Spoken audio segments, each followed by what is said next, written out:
Well, being a couple on the tantric path, first of all, would imply that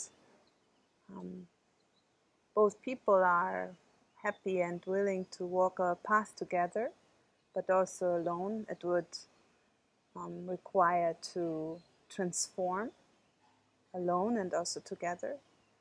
And it would, to a certain degree, mean that you love the same godly things together, that both of you have a love for transformation, which then would inspire transformation within your love, and that both of you have a love for rising towards God, and then the light of the divine will be present within your love as well.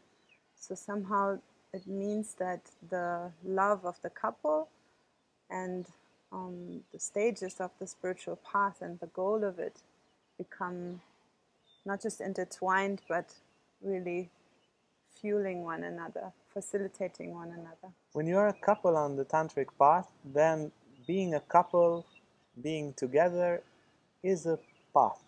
You take it as seriously, as intensely as your meditation. So very often when we look at the spiritual path, there is this image of a lonely spiritual seeker away from the world and so forth.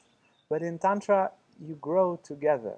And the whole path, or the essence of togetherness, and like perfecting togetherness, as you perfect concentration, as you perfect your breath, your body, your posture, as you perfect all these things, you perfect togetherness. You perfect having another person in your life fully. This is the big challenge of Tantra. Now, spirituality in essence is the art of fusion.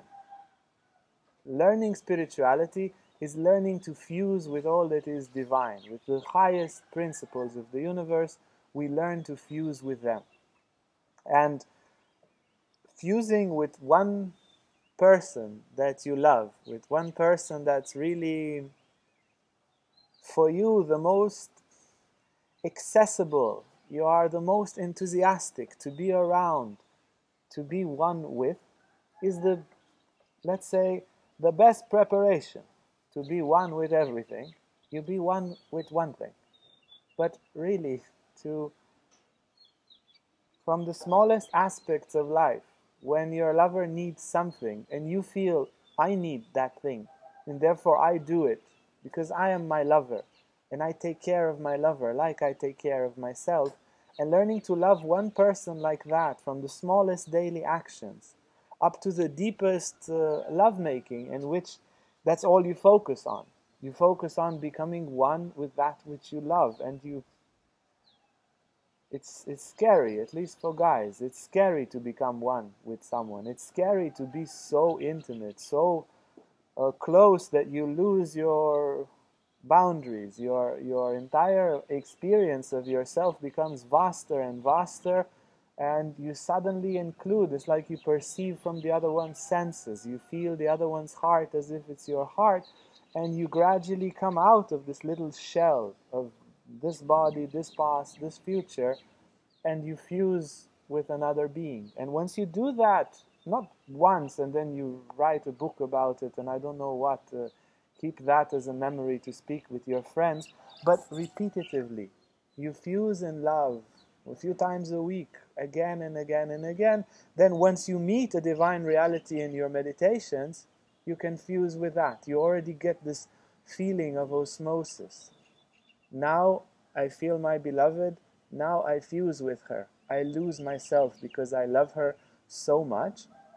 Then I feel some divine reality, divine consciousness, divine firmness, divine love in my meditations, and I can fuse with that because I have repeated this so many times in the most accessible human form of fusion. Our body is built for fusion. Our body is built for erotic fusion, and learning that, doing that, we have mirror cells to copy the other one, all these things, learning to fuse in this way, you can start to fuse also in your meditations, and then also with nature, and also with your friends, and also with people you don't like, and you just get the hang of this spirituality of fusion. And the beginning place of that, the core place of that, is the love of the couple relationship. For me, this path of Tantra within the couple, it implies somehow to embrace something that is anyways naturally very, very interesting, endearing, and beautiful within the spiritual practice. It means to somehow make these two realities that maybe they sometimes even seem to be contradictory. Well, now am I sitting on my yoga mat and doing some asanas, or am I sitting in meditation and doing that, or am I spending time with my beloved? And maybe at first that seems to be contradictory. I might feel maybe, oh, my spiritual practice is a contradiction or even a distraction from the time with my lover, or the time with my lover is a distraction to my spiritual evolution.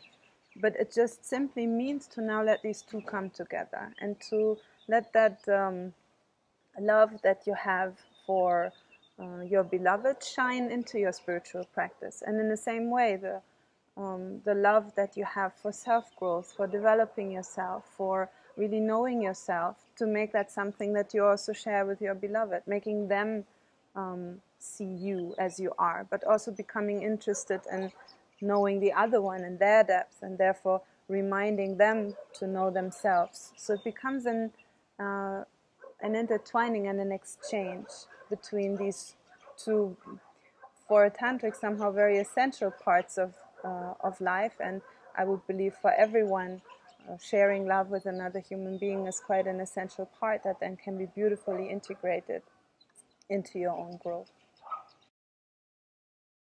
Hey guys, if you like this video, make sure to like and subscribe to our YouTube channel for more content on spirituality, Tantra, and more.